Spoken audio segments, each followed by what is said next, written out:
On June 20th, 2004, a restaurant manager stood at the host stand of a seafood spot in Orange County, California. It was the dinner rush, and he was on takeout duty. So, when a fairly frantic customer came in asking about their to-go order, the manager quickly hurried off to grab it. He found the order, and he carried it back, and as he rang this customer up, he could tell this customer was in a huge hurry. They kept looking over their shoulder and tapping their fingers on the counter, and after everything was done, the customer basically took the food and literally ran out. Now, the manager definitely thought this customer was acting really strange. He had never seen anybody sprint out of the restaurant before. But quickly, he got distracted with another order and kind of forgot about the whole thing. That is, until a few days later when police showed up, asking the manager to tell them everything they could remember about that strange customer. But before we get into today's story, if you're a fan of the strange, dark, and mysterious delivered in story format, then you've come to the right place because that's all we do, and we upload 2, 3, even 4 times a week. So, if that's of interest to you, the next time the like button has a blinding headache, offer them some aspirin. But don't tell them it's actually just a very strong laxative. Also, please subscribe to our channel and turn on all notifications so you don't miss any of our weekly uploads. Okay, let's get into today's story.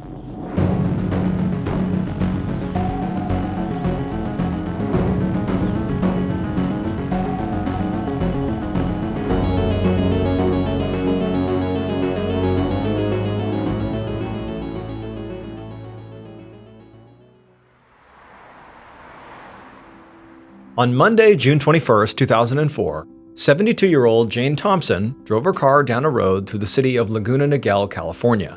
She was on her way home from a weekend trip to Los Angeles, which was about 50 miles north of Laguna Niguel.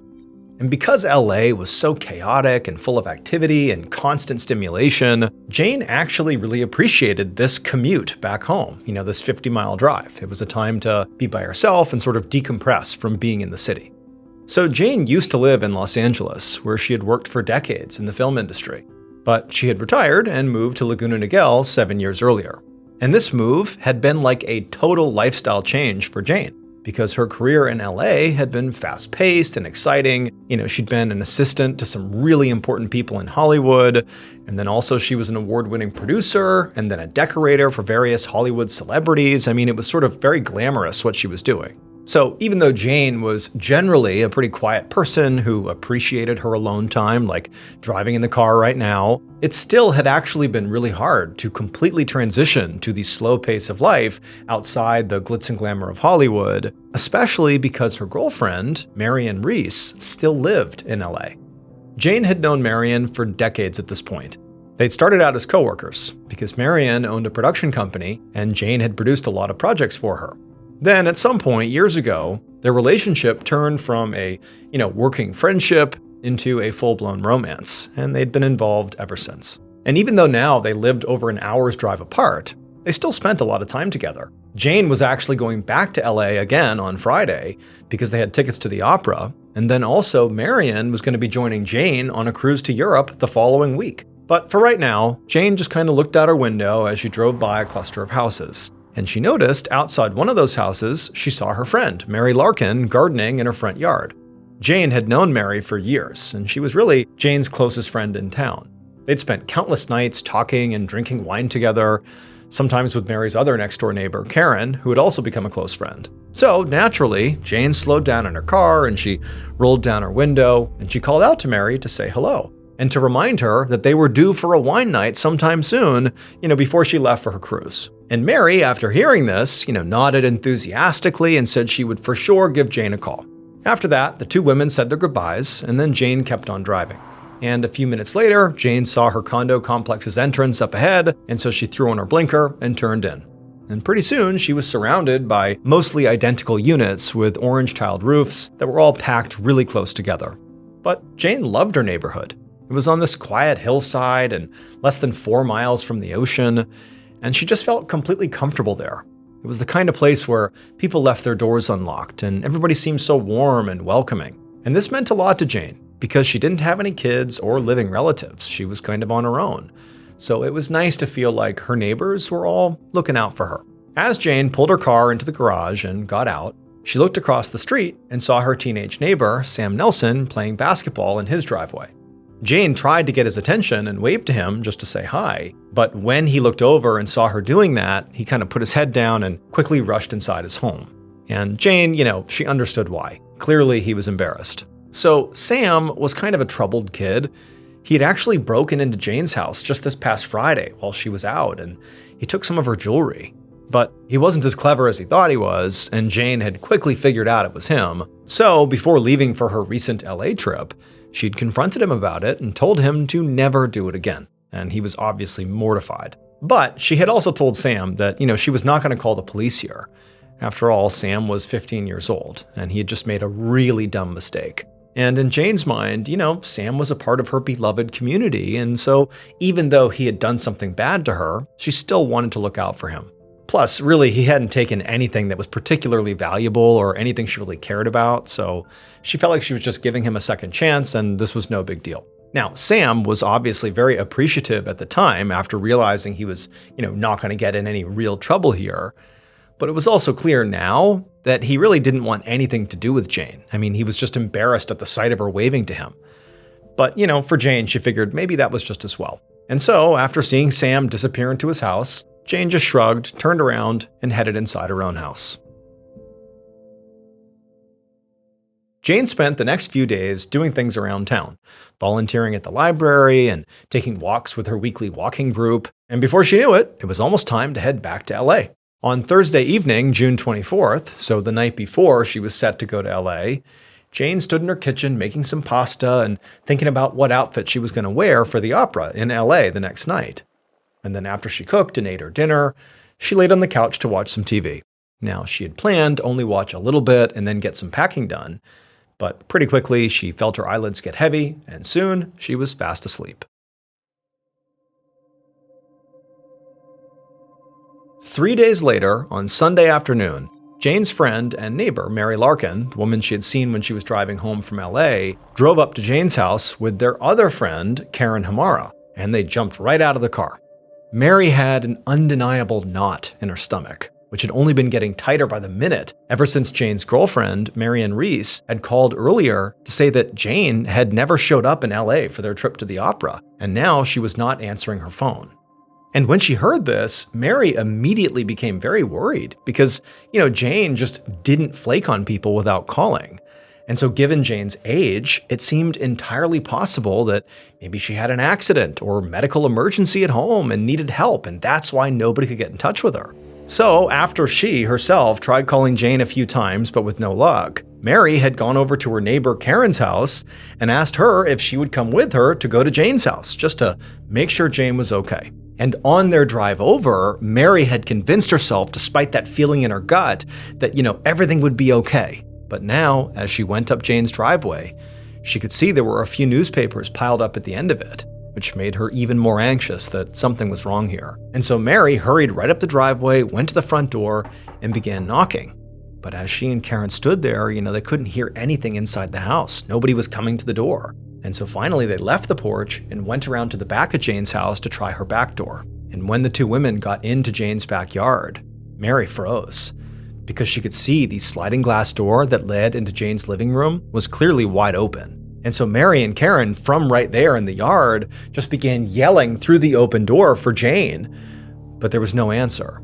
Eventually, Karen began to walk towards the open door like she was going to go inside, but Mary instinctively grabbed her and just said, "Don't." She was shaking and could barely think straight, but Mary felt like they just should not go in there, that it was not safe. And so instead, the two women ultimately backed away and went to go call the police. A few minutes later, Mary and Karen stood out on the street in front of Jane's house, watching as a police cruiser pulled up. The women immediately went over to the two deputies that got out, and they tried to explain the situation, that their friend was not responding to phone calls and that their back door was wide open, which just seemed really strange, and nobody knows what's going on. And so the officers asked Mary and Karen to take them to the back of the house where this open door was, and so they walked around the side yard, they went back there, and when they got there, Mary watched as one of the officers just walked up to the open door and stuck his head inside and began to look around. And as soon as he did that, Mary could see his body began to tense up, like he had seen something inside. Mary blurted out like, "Hey, what's going on? What's wrong?" But the officer, looking in the home, he didn't respond. Instead, he turned to his partner and told him to secure the scene and call for backup. There was someone inside, and he could already tell they were deceased. Hiring sounds simple until you have to do it. First, you're waiting for the right people to apply, and then you're sorting through resumes, trying to figure out who's actually qualified. And then after that, it's emails, it's scheduling, and a lot of back and forth. And before you know it, it's turned into a full-time job on top of your actual job. Well, the future of hiring looks much brighter because ZipRecruiter's latest tools and features help speed up finding the right people for your roles, so you save valuable time. And now you can try ZipRecruiter for free at ziprecruiter.com/Ballen. Over 320,000 new resumes are added to ZipRecruiter monthly, so you can easily find and connect with qualified candidates in minutes and unlock their contact info instantly. Use ZipRecruiter and save time hiring. 4 out of 5 employers who post on ZipRecruiter get a quality candidate within the first day. And if you go to ziprecruiter.com/Ballen right now, you can try it for free. Again, that's ziprecruiter.com/Ballen. ZipRecruiter, the smartest way to hire.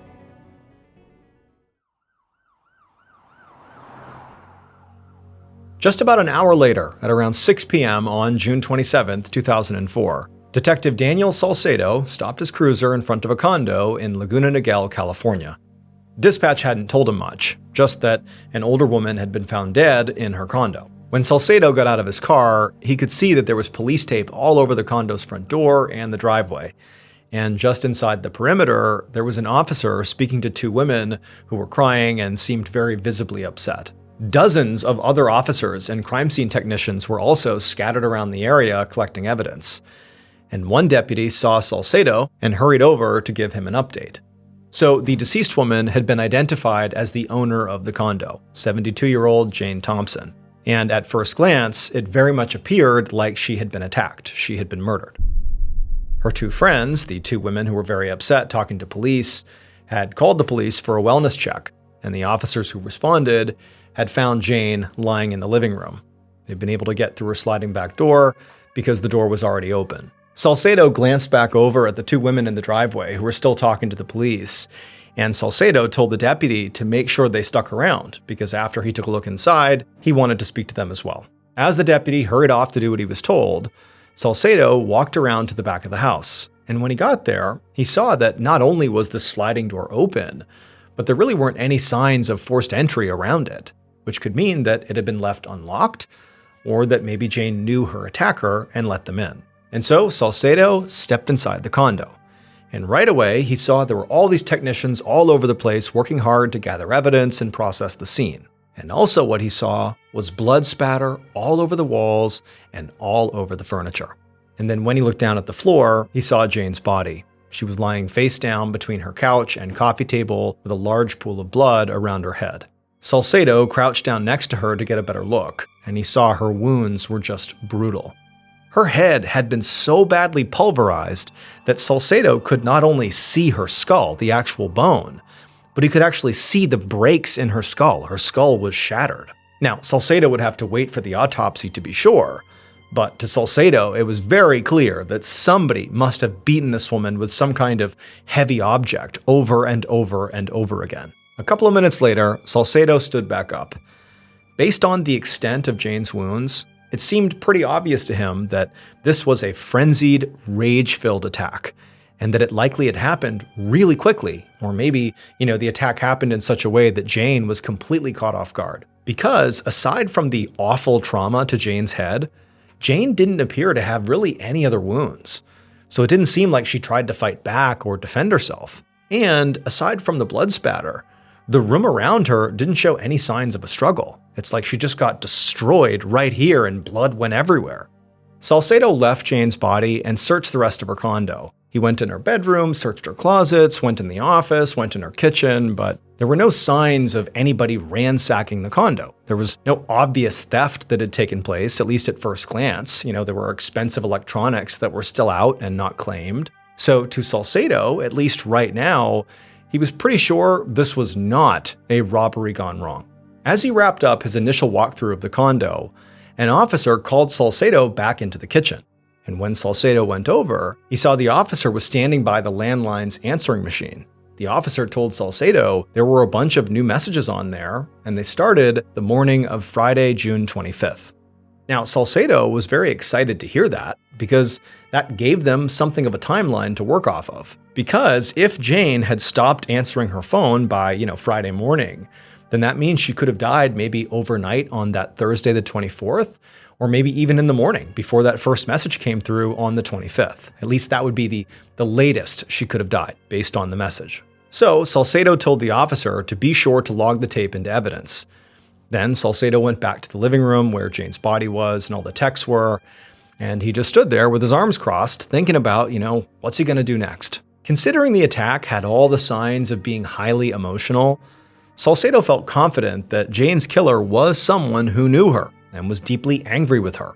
So the first people he wanted to speak to were those that Jane was closest to, like family, friends, or maybe even romantic partners. Jane appeared to live alone, so he hoped other people in the neighborhood, or maybe those two women who called the police, could tell him more about Jane's personal life, her relationships, and give him a place to start.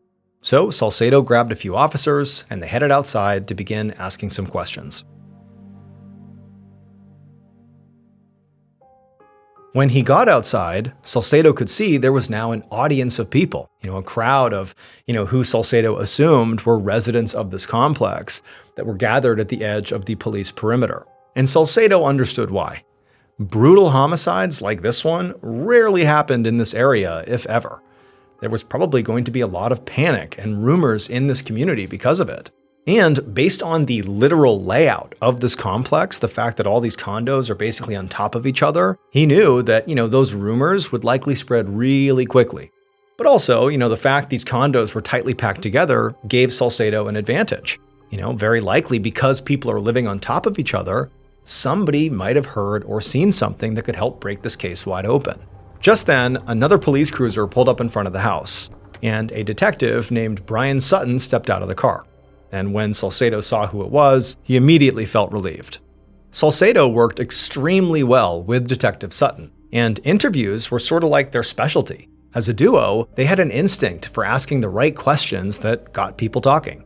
So Salcedo hurried over to Sutton and quickly told him everything he'd learned so far. And once Sutton was up to speed, they went right over to the two women who had called 911. Salcedo was eager to interview them as witnesses, but he also was not ruling out the idea that they could also be suspects. He was sure this had to be a personal crime, and they clearly had some kind of relationship with Jane since they'd come over to check on her. When Salcedo reached the women, he could tell they had calmed down quite a bit from when he had first seen them when he first arrived.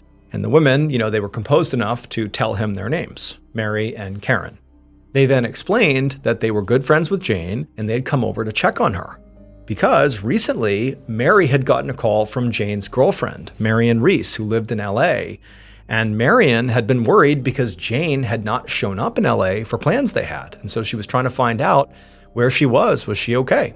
And so Mary and Karen had gone to see if she was okay. This made Salcedo immediately perk up, and he asked Mary for Marion's information. As he jotted down Marion's phone number, Sutton asked the two women where they were on the night of the 24th or early morning of the 25th. So that was 2 nights ago and then also yesterday morning.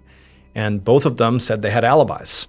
Now, the detectives would have to confirm their alibis because anybody can make up an alibi. But for right now, Salcedo was comfortable ruling Mary and Karen out as suspects. They both seemed genuinely stunned by Jane's murder. And while it did seem like they were good friends with Jane, he wasn't sure they had the kind of intense closeness that might have led to such a vicious attack. So he told the two women they could go home. And then Salcedo nodded to Sutton, and the two of them left the women and headed towards the crowd of neighbors to ask some more questions.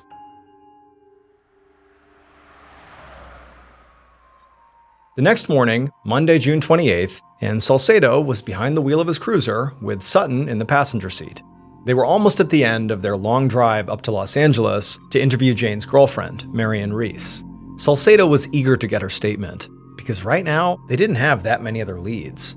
The forensics team hadn't found any DNA or fingerprints at the scene to test against future suspects. And the canvas of Jane's condo complex the night before really hadn't yielded much either. They'd learned that no one had seen Jane since Thursday, which backed up the timeline they'd already gotten from the answering machine. but none of the neighbors heard or saw anything strange on that Thursday night. And according to her neighbors, Jane did not have any obvious tension with anybody in the community. She generally kept to herself, but was really well liked by everyone who met her. But Salcedo, again, from what he had just seen at the crime scene, felt sure that someone out there had to have had a problem with Jane. He'd seen the autopsy that morning, and it confirmed that Jane, unsurprisingly, had died from the wounds to her head. But it also told him something else. She'd been hit more than a dozen times. It was complete overkill. And to Salcedo, it meant the killer had to have been driven by some kind of intense emotion, like rage or maybe greed, which was why they were now making this drive out to LA to speak with Marion, who Salcedo felt, based on her relationship to Jane, she was the strongest suspect they had, because romance can make you do crazy things. Also, Salcedo had done some digging into Jane's finances the night before, and he found out she had a life insurance policy worth $100,000. And Marion Reese was the sole beneficiary, which meant Marion definitely had something to gain financially, at least, from Jane's death. So as they pulled up to Marion's house, Salcedo was thinking, maybe we found our killer. A few minutes later, the detective sat on a couch in Marion Reese's living room.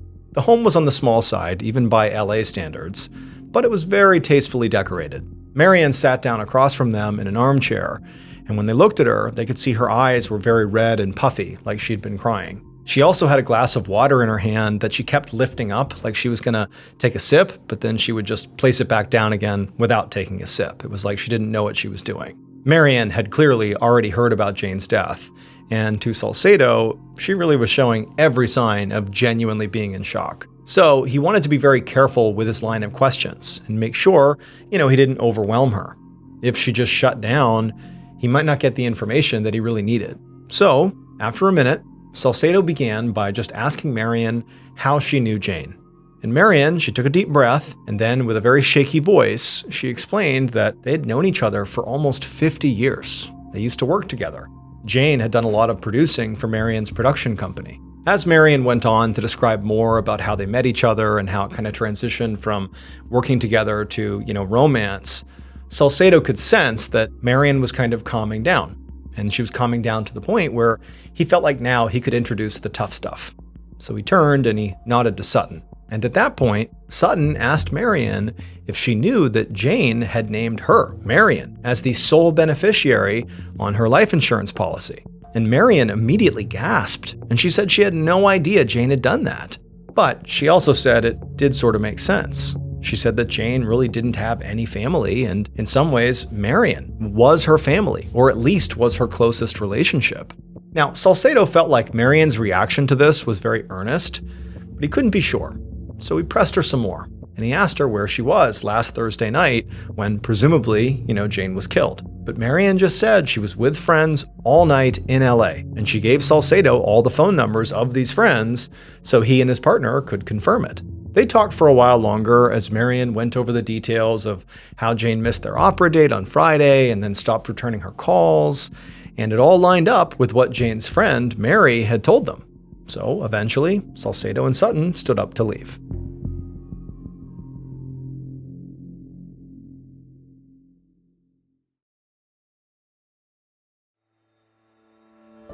Over an hour later, Detective Salcedo and Sutton were back in Laguna Niguel, California, and they parked their cruiser in front of Jane's condo. On their drive back from Marion's house in LA, the detectives had called some of Marion's friends to confirm her alibi. And they all confirmed that on the night Jane was killed, they were with her and she was in LA. And so now Salcedo had to admit that Marion was looking less and less like a suspect. So now the detectives were back at Jane's condo to look into another working theory about what might have happened here. Maybe Jane's murder was a hate crime. So remember, this was back in 2004 when being a homosexual was just not as widely accepted as it is today. And so their theory was, maybe one of Jane's neighbors had seen Marion, Jane's girlfriend, visiting, or maybe heard about their relationship and they didn't like it, and so they lashed out. And then also strengthening the idea that, one of the neighbors could have done this was the fact that it was sort of common knowledge in this neighborhood that most people left their doors unlocked. And so it sort of strengthened the idea that maybe a neighbor did this, maybe because of their hate towards Jane and her way of life. However, Sutton and Salcedo knew that actually investigating this theory was going to be extremely challenging. There were 144 houses in the complex, and so conducting a thorough investigation of every resident of all those houses was just going to take a lot of time. But they didn't have any other options, so the detectives got to work, and they went to the first house next to Jane's and knocked. A few hours later, Salcedo and Sutton returned to the Orange County Sheriff's Department. They had spent most of the afternoon talking to people who lived in Jane's condo complex. And while they hadn't talked to everyone, they already had to admit that their hate crime theory was looking sort of like a wash. Most people didn't even know Jane was in a relationship at all, since her girlfriend, Marion, lived in a different city, so they didn't see her. And also, there was just nothing anybody in the neighborhood said that made the detectives think that Jane was being targeted really for any reason. But a few people had mentioned that recently there had been some burglaries in the complex, which was completely unheard of in a place like Laguna Niguel. Still, there was a huge difference between somebody breaking in and stealing some stuff and breaking in and bludgeoning someone to death. But it was a lead. And that's what Salcedo was thinking about as he and Sutton walked towards their desks. But before they got there, Salcedo had this epiphany. And he just stopped in his tracks and he turned to Sutton and said, "Turn around. We have to go back to the evidence room. I think everything we need to solve this case might be in the building with them right now."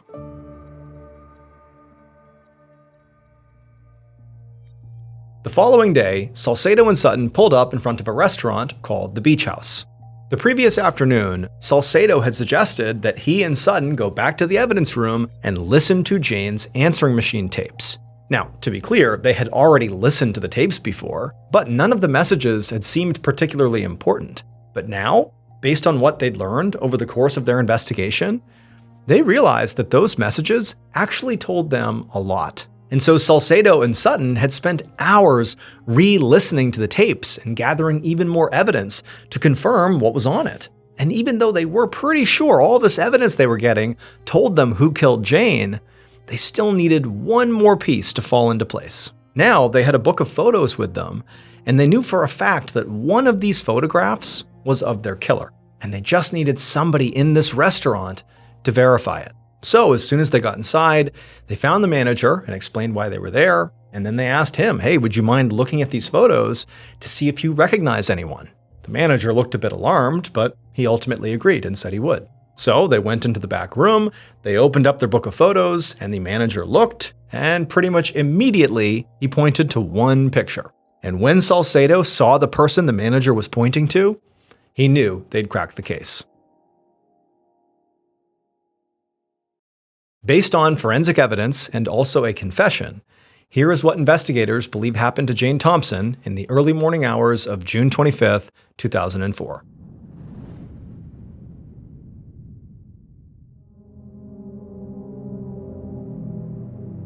The killer, clad in dark clothes and gloves, and also holding a hammer, stood in the darkness right outside of Jane's back sliding glass doors.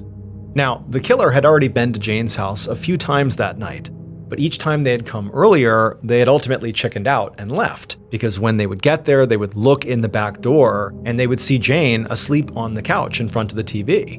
But that was a problem. They needed Jane to leave the room and go to her bedroom to go sleep in there. But she wasn't doing that. But this time, as they stood outside the glass doors, they knew they had to go in there, or they would never get what they wanted from Jane, even if she was right there on the couch. So the killer took a deep breath and then reached forward and tried to open the back door. And it slid right open, just as they expected. It was unlocked. Once it was open, the killer very carefully, very quietly, stepped inside and made their way over to the couch where Jane was. They wanted to check to make sure Jane was still asleep.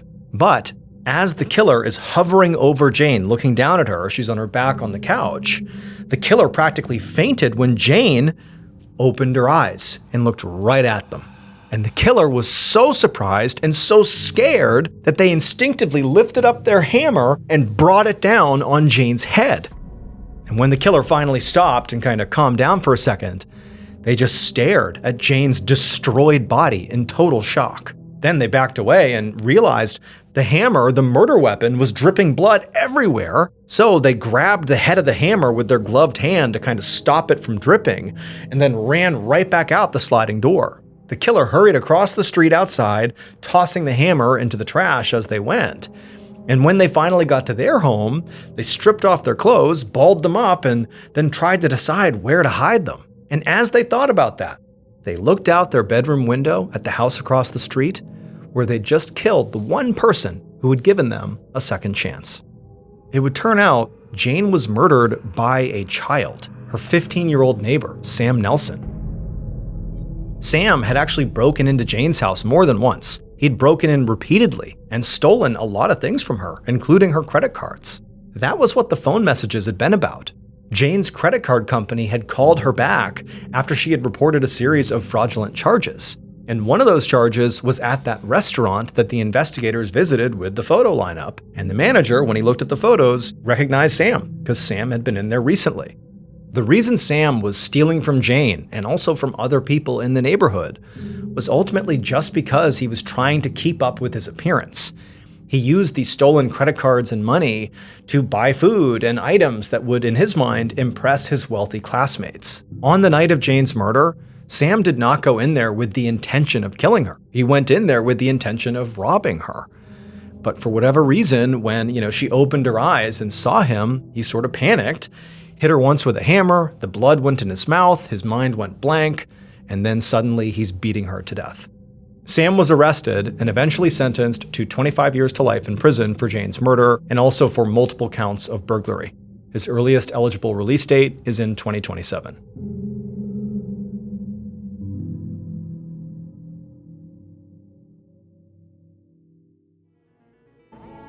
Thank you so much for watching. Let me know what you thought of today's episode in the comments. And remember, we have a whole playlist of true crime episodes ready for you to binge right now. So click here and give them a watch. All right, until next time, see ya.